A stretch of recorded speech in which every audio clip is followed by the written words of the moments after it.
গহপুৰত ই-ৰিক্সা চালকৰ প্ৰতিবাদ প্ৰশাসনে ৰাষ্ট্ৰীয় ঘাইপথত ই-ৰিক্সা চলাচলত বাধা প্ৰদানৰ বিৰোধিতা প্ৰশাসন তথা পৰিবহণ বিভাগৰ বিৰুদ্ধে উত্তাল প্ৰতিবাদ সাব্যস্ত কৰে ই-ৰিক্সা চালকে পৰিবহণ বিভাগক সিদ্ধান্ত প্ৰত্যাহাৰৰ দাবী তুলিছে প্ৰতিবাদকাৰীসকলে আমাক চৰকাৰে ই-ৰিক্সা গহপুৰত প্ৰশাসনে তৎক্ষণাত বন্ধ কৰি দিয়াত আমি বহুত দুখিত আমি কোনো নজনাকে কোনো নটিচ নিদিয়াকে কোনো জাননী নিদিয়াকে ইমান তৎক্ষণাত আমাক হাইছমেণ্ট দিয়াৰ কাৰণে আমি বহুত দুখিত কাৰণ আমাক কমসে কম জাননী দিব লাগে নটিচ কৰিব লাগে যে তোমালোকে ঘাইপথত নচলিবা বা ইমান তৎক্ষণাত আমাক ঘপককে মানে মানুহখিনিক নতুন বছৰৰ দিনাখনে এনেকুৱা হেঁচা এটা দিয়াৰ কাৰণে আমাৰ বহুত দুখিত আমি যোৱা দেওবাৰে বন্ধ কৰিছে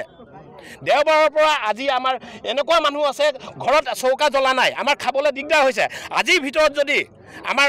বিধায়ক মহোদয়ক আমি ইয়াত নিমন্ত্ৰণ কৰিছোঁ বিধায়ক মহোদয়ে যদি আজি সমস্যা সমাধান কৰি দিব নোৱাৰে আমি জংগী আন্দোলন কৰিবলৈ বা আমি ৰাস্তা ঘাইপথত আমি পৰিয়ালসহ লৈ আমি ৰাস্তাত বহিবলৈ আমি সাজু আছোঁ ই-ৰিক্সাখিনি চলাই পেলাই মানুহৰ জীৱন জীৱিকা চলাই আছে আজি গহপুৰ সমষ্টিতে চাওক আজি কিমান হাজাৰজন যুৱকে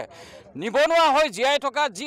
কংগাল হৈ আছিলে তেওঁলোকে এখন ই-ৰিক্সা লৈ পেলাই নিজৰ পৰিয়ালটো সৰ্বসাধাৰণভাৱে চলি আছিলে আৰু এটা কথা তেওঁলোকে জানিব লাগিছিলে যে তেওঁলোকে বন্ধ কৰাৰ আগতে তেওঁলোকক সুধিব লাগিছিল যে হাইৱেত চলাবলৈ তেওঁলোকক বাধা দিছে কিন্তু তেওঁলোকে সম্পূৰ্ণ ৰোড টেক্স দিছে ইঞ্চুৰেঞ্চ টেক্স দিছে এইবিলাকতো চৰকাৰলৈ গৈছে